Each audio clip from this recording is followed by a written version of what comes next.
Hi, I'm Christy Rost. My husband Randy and I lived in Paris with our little sons years ago and have returned to France many times. So I have a special love for the flavors of France.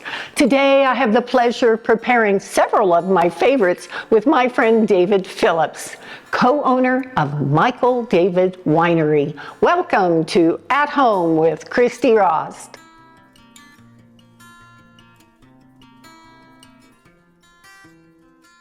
Okay, so we're going to make one of my absolute favorites, beef bourguignon. And David, welcome to my At Home with Christy Rost kitchen. Thanks for having me to your beautiful home. Oh, thanks so much. It's really nice of you. You came all the way from California for this. Yeah, from Lodi, California, my hometown. Oh my gosh. Well, thank you for that. So I'm going to put you to work because I'm going to, if I have someone else who can cook with me, I'm just going to step back and let you do it. Okay. So I've preheated this beautiful stock pot from Viking Culinary, and we're going to add a little bit of olive oil in the bottom.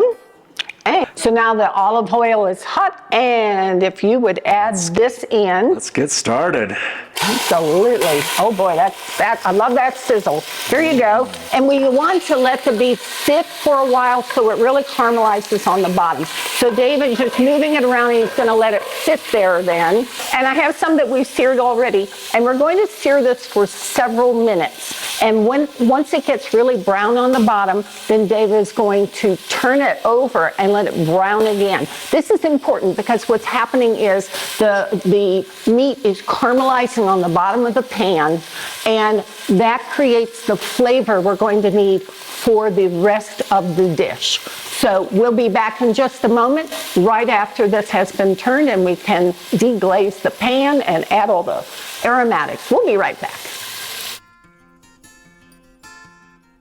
David, I think that's about ready to remove from the pan. Yeah. This beef is from Battle Creek Ranch here in Colorado. I'll tell you, it is a family-owned ranch. I absolutely love family-owned businesses, which brings me to you because you and your brother own Michael David Winery, and you're the David part of that. That's right. Yeah. Oh, it smells so good. It does smell good. So how did you get started with your winery? Well, Michael and I are fifth generation farmers. Our great-great-grandparents homesteaded in Lodi back in the 1860s, right after the Civil War. And what kind of farming did they do? Originally, it was wheat and watermelons. Lodi was the watermelon capital of the world. And then as the water table dropped, they started to plant other things, like fruit trees and eventually grapes, and turned out to be a great region to grow fine wine grapes. Oh yes, there are many fine wine grapes that come from Lodi. It's such a rich region. It's one of the most diverse wine regions in North America. Is it really? We grow over 130 different varieties in Lodi. Oh my gosh, I'm adding in some onions.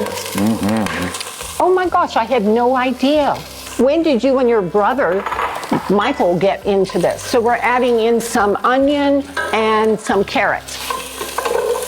Well, we grew up farming, and we were diverse farmers. My parents we grew fruit and vegetables, but we always grew wine grapes too. And then in 1984, we have fruit stands on the side of the road. So in 1984, my brother and my dad, I was in college, they bonded the winery and started making a few hundred cases of this and that out of the family grapes. And was that mostly at your farm stand? That was just that's how you farm started. Stand. They were rustic wines, and then eventually I came back to the family farm, and we started to expand the wine business in the late 90s, and then it really took off for us. And then we really became a winery instead of a fruit and vegetable farm. And when exactly would you say that was? That was a transition from the late 90s into the mid 2000s. Okay. Now we're 99% wine. And it's still family business. We sell our wines all over the world.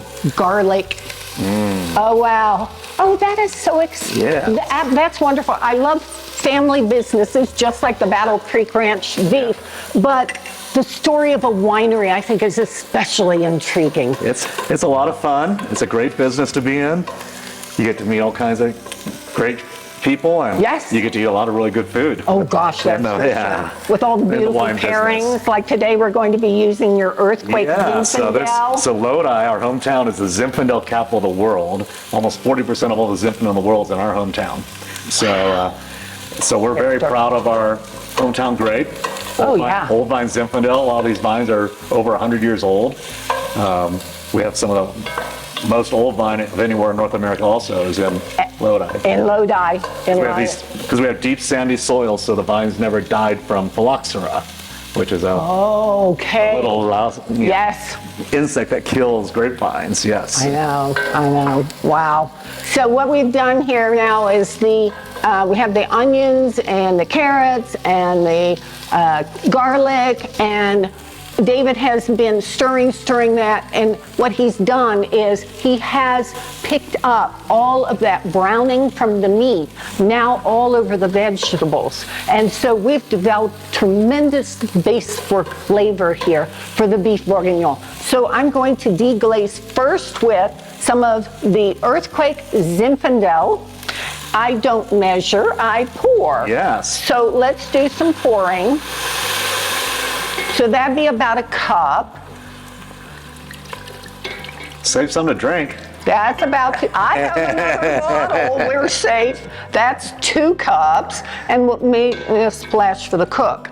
Okay, and then I'm going to add in some beef stock, and I have about 3/4 of a cup or so. We let this come to a boil and add the beef back in. So this really is quite beef bourguignon sounds so elaborate, but it isn't. It's really a very simple, home-cooked kind of meal. Let's add in some of our herbs. So I have some parsley and some fresh picked thyme. We're going to add that in. A couple of the leaves of celery right in there, and 2 bay leaves. Now, sometimes you'll find, we're going to put a lid on this and let it cook for a while. You'll find that there's not enough liquid in the bottom. And so what does one do? One reaches for the wine and adds a little more. Yeah. So we're going to put the lid on, please, and bring this to a boil and let this cook for a while. We'll actually turn the temperature down once it boils and let it cook for about 2 hours. Real low and slow cooking, and all those flavors are going to develop. We'll season later with salt and pepper, but in the meantime, when we come back, we're going to talk more about wine. Great. It was one of those peak moments in life. The olive oil and caviar tasting was life-changing. Our guests can go ashore and immerse themselves in some of these little out-of-the-way places. Atlas spoiled us. Yeah, they did. So I have some little red potatoes, and David, if you look what's would going on there. stir some of those in for me. Let's go. Yeah. You mentioned to me something about your family grew potatoes. We used Tell to me grow about that. potatoes that look just like this. Really? Back in the days when we were going to farmers markets and selling at our roadside fruit stand, we grew over 70 different fruits and vegetables, Wow, Yeah, that was major organization. We were one of the first farms. How pretty they are. Yeah, they're beautiful. One of the first farms to introduce heirloom tomatoes to Northern California back in the 90s. Oh, tell me about that. We ended up playing with all kinds of fun, different colored tomatoes, and originally we had to give them away because people didn't know what to do with a You're orange kidding. tomato or purple Oh my tomato. gosh. Oh, wow. Wow. Well, while you're kind of working on that and checking on it, maybe stirring up a little bit, I have a whole garlic clove here, and I'm going to make a vinaigrette for the salad. So I'm rubbing the inside of my bowl with the whole garlic, just to kind of infuse a little bit of garlic flavor into the dressing. My husband Randy and I have really good friends in Dijon, and so Agnes taught me how to make her vinaigrette, and I still to this day will do that. And she always uses a little bit of mustard. Yes.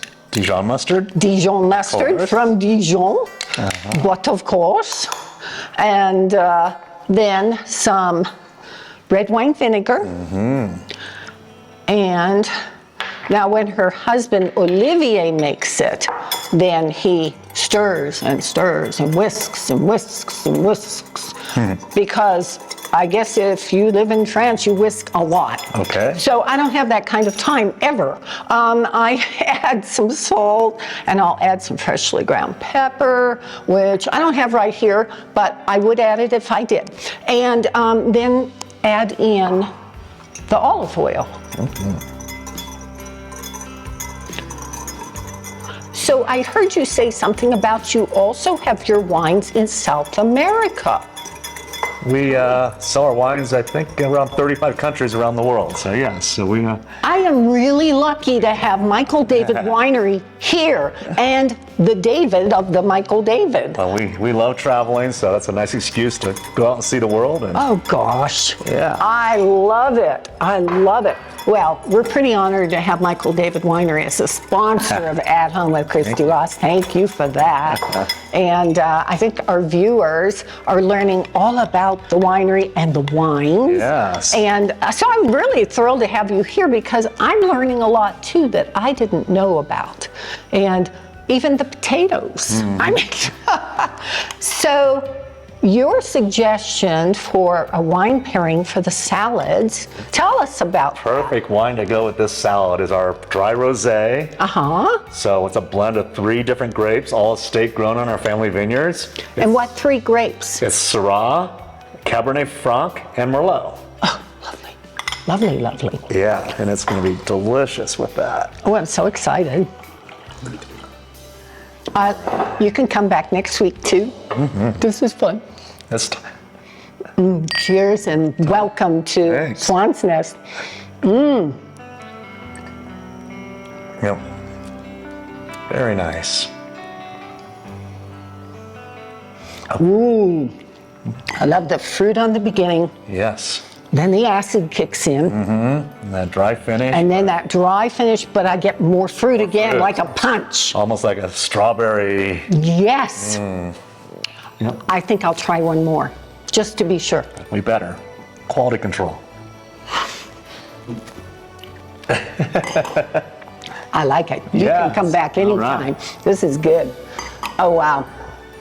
So, how's the beef bourguignon looking? Oh, let's check that out. Oh, we might need a little more liquid. Oh, I know how to take care of that. Aha, there we go. Oh, definitely. A little more of the earthquake Zinfandel. Oh, and let's go ahead and season this. Yes, some salt. So in France, would they typically use a Burgundy wine in a beef bourguignon? Yes. Yes. Typically. But You know why, but we're gonna. no, are we?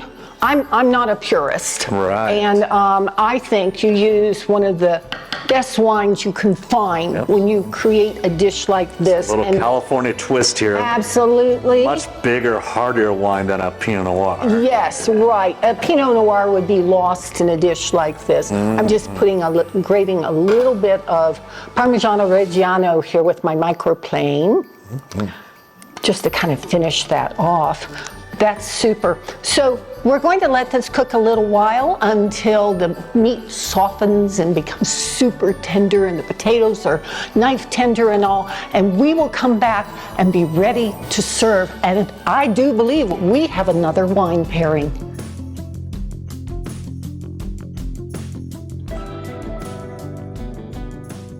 So David, it's been cooking slowly for ages, and now my mouth is watering. Will you dish out, please? It is looking great. Oh, it looks so pretty. Ooh. There we go. Oh, I think we've got plenty of wine in there. Makes that rich, rich sauce. We've got the Battle Creek Ranch grass-fed beef. Delicious. And gorgeous wine Yes. from Lodi. If you will pour wine, I'm going to garnish these with just a little bit of fresh parsley. Can While you do that, because I'm done. multitasking here. Oh, if it involves wine, I can do anything. Yes. You know, So I this can is do our 3 things. at the same time. 2021 Earthquake Zinfandel, Lodi appellation.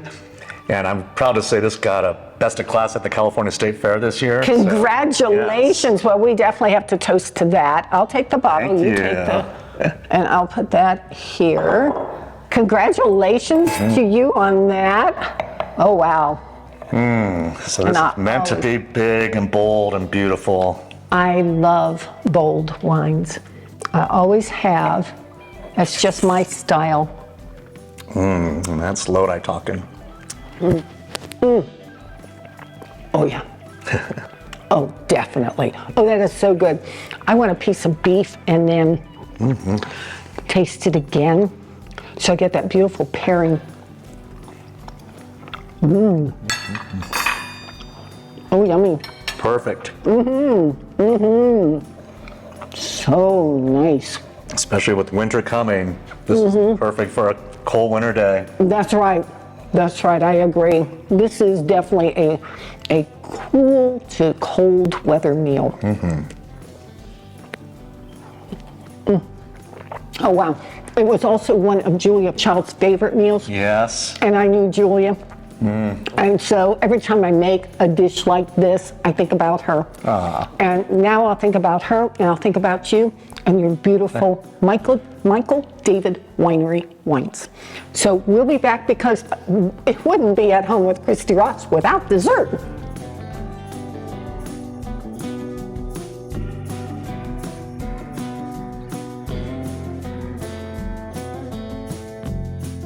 I promised you a dessert, and this one is just so decadent. I think you're going to love it. I think you're going to love it. We are making chocolate espresso pot de creme. And you told me, David, this is your first time to do this. I've never made pot de creme, but I love it, so I'm excited. I do too. I'm really excited too. So if you would pour in 1 cup of heavy cream into that pot, and I am going to make the espresso. And if you would just adjust the heat as you need to for it to come to a simmer. So in other words, simmer is going to be just little bubbles around the edge. Okay. So I'm going to, in the meantime, position my cup. Make sure I have it under here. And we're using my espresso machine. So I'm turning this on, and it has a little indicator that shows that the water is heating. So I have like a little water drop and then little heat signatures. So you're welcome to turn that up, whatever you want. Yep. Speed this along. No, other direction. Let's go it this way. There we go. We'll get that thing simmering. Okay, so this is heating the water for me. I don't have to do a thing. I press one button, and that's about all I need to do. I mean, this is my kind of machine. Exactly. I'm in love with this. So after this comes to a simmer, okay, something's happening. Okay, so right now it's cleaning out the reservoir from the last espresso that I made to make sure that the espresso is going to be as pure as possible. It makes all these cute noises. I love it. Okay, now that's done. So then I put in another cup. I love these cups. They were from my sister. And then I select how much espresso I want. So I'm going to press this one, and that will give me 2 ounces. And we may have just a little extra left over for a taste. Great. So in a moment, it's going to come through. Okay. And I can hear it gurgling. It's a good sign. How's this? Oh, I'm just starting to see little bubbles. This is the exciting part. I love this. Here it goes. There it is. There it goes. All right. So chocolate. Okay, that looks fabulous. Okay, Chocolate's first. At this point, you can remove the heavy cream from the burner. So we'll shut that off. Okay. And bring it to you and add in your chocolate. All right. And we have espresso. So exciting. So this is 4 ounces of bittersweet chocolate. And I'm going to also add in sugar. So rather than trying to cook chocolate by itself, you heat the cream and then just melt. It just melts And perfect. it really does. I'm going to add just a little bit of salt to that. There you go. And while you're doing that, I'm going to whip the egg yolks. Those eggs. I know, I have 6 egg yolks here. And I'm going to stand near you because that's kind of loud over there. So what kind of wine would you suggest with a chocolate espresso pot de creme? Well, dessert Surprisingly, I like a heavy dry red wine with dessert, but chocolate-based dessert. That's really chocolate. And we have a perfect wine for that. It's a Petit Syrah. The Petit. Petit Verdot and Petit Syrah blended together, two of the darkest grapes that exist. And it'll be perfect with all this dark chocolate, and we can't wait to try it. I can't wait to try it. And you know, of course, I have some ready for you. So I'm just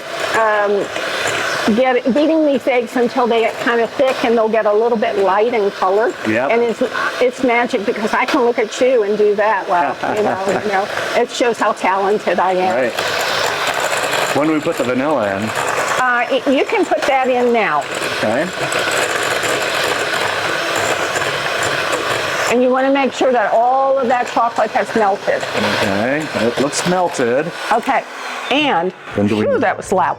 Okay, and at this point, the eggs are nice and thick, and I want to add chocolate to it, but if I do it all at once, we'll have scrambled eggs. So instead, what we do is called tempering the eggs. And so I'm going to take a little bit of the chocolate mixture like that, and just add that in and whisk. Whisk and whisk and whisk. And that way, the eggs won't bake. Then you can go ahead and add in the rest of the chocolate. I'm standing back. All of it? Yeah. Okay. I'll keep whisking, you add. Whisk away. And scrape every last yummy bit. Oh, we don't want to miss anything. If whisking was an Olympic sport, you would win. Oh, thank you. Gold medal. Okay. You did a super job melting all that chocolate. Thank you for that. It's beautiful. Now this is gonna... Beautiful. Okay, then we have some water just about this much, okay? Maybe an inch. You don't want the bowl to touch the water. And I'm going to move the petit over here so people can see. At this point, it's just a whisking. I'm going to whisk until this gets darker in color and starts to thicken. Now, if I'm doing this at home in Dallas, this is going to take me about 10 to 12 minutes. Up here at high altitude where boiling temperature is different, much lower, I find that this takes me about 20 minutes. So at that point, I get out a stool, I sit down. I always have a stool in the kitchen. I sit down, and preferably on a quiet night, and I just whisk and whisk and whisk. It's time for a good movie, or some nice music, and whisk until this gets really thick. And I can really tell the difference because I wondered, how will I know when it's really thick enough? And the key is you'll be able to see it's getting thicker, but more than anything, you'll see that the chocolate is getting darker in color. And that is the key. And also, it'll start on the very edges to kind of congeal like a pudding a little bit. And so you just keep working that in. Now, I don't know about you, but I'd rather get to the dessert and the wine rather than whisking for 20 minutes. So I think I'm going to let somebody else whisk this, not you, because we have important things to do. So David, can I ask you to please finish whisking this for me while I put the espresso in? Get the espresso in there. Oh yeah, and it is starting to thicken a little bit, so we're going to put in about an ounce of espresso. I'm saving just a little so you can taste it. There it is. So here we go, we're just going to keep whisking, but we're going to actually let someone else finish this out because I can't wait to get to dessert and the Petit Syrah. Cosmic Crisp apples are a cross between Enterprise and Honeycrisp varieties, which makes this non-GMO apple extra juicy and beautifully crisp. Sweet and naturally slow to brown, I love them for snacking, baking, cooking, salads, and charcuterie boards. I'm proud to have Cosmic Crisp as a sponsor of At Home with Christy Rost. Okay, So David, this is like the most exciting point of the whole show. Yes. Because we're going to open up the pot de creme. And if you'll open yours, would you like a little whipped cream on yours? Sure, let's roll out. Okay, let's do it. Only live once. Yeah, so just put a teeny bit like that. And these actually are pot de creme cups. And I've had them for years, so there you go. And so when I serve it, I always put the lid off to the side like that, and people go, oh, wow, that looks wonderful. So you have a beautiful wine. Perfect wine to go with dessert is our Petit, a blend of Petit Verdot and Petit Syrah. And it's one of the darkest wines we make. This is going to be very good for your arteries and your heart after eating all this delicious food. Oh, good, good. I'm for that. The darker the grape, the more resveratrol there is, and that's the very healthy part of grapes for you. I'm going to feel so healthy after I taste this. Do we get to try the dessert now? Oh, wow. I love Intense blackberry. Oh, wow. with the chocolate and the espresso. Oh, the chocolate. Oh. Oh, wow. I'm going to taste mine now, too. So, pot de creme, for your education, is a lot between a mousse and a pudding. Okay, it's kind of a little bit of each, I think. Super rich, super dense, but super light. It's fantastic. Oh, wow. You did a good job. We did a good job. Oh, this is good. And with the Petit from Michael David Winery. Almost like adding a blackberry compote on top of the dessert. Oh, that sounds good. As long as it has a little dash of whipped cream there, too. Cheers to you. Yeah, thanks for having me. Truly, I am really happy to have you. Thank you. We'll be back in just a moment, and you'll see all of the wonderful recipes that Chef David made today. Thanks for joining David Phillips and me today for the Flavors of France while learning about Michael David Winery on At Home with Christy Rost, where great food, beautiful wines, and hospitality are a tradition. I'd love to hear from you, so please connect with me on my Instagram and Facebook page. You'll find today's recipes on my ChristyRost.com website. Special thanks to our friends at Melissa's Produce, Barbantia, and Espressione. I'd like to thank our sponsors, Atlas Ocean Voyages, Cosmic Crisp Apples, Michael David Winery, Tovolo, Viking Culinary Cookware, Water and Wines Puzzles, Little Bear Honey, Salt Seasons, and Tip Tech. David, thanks for being with me today. Cheers. It was fun. Thank you.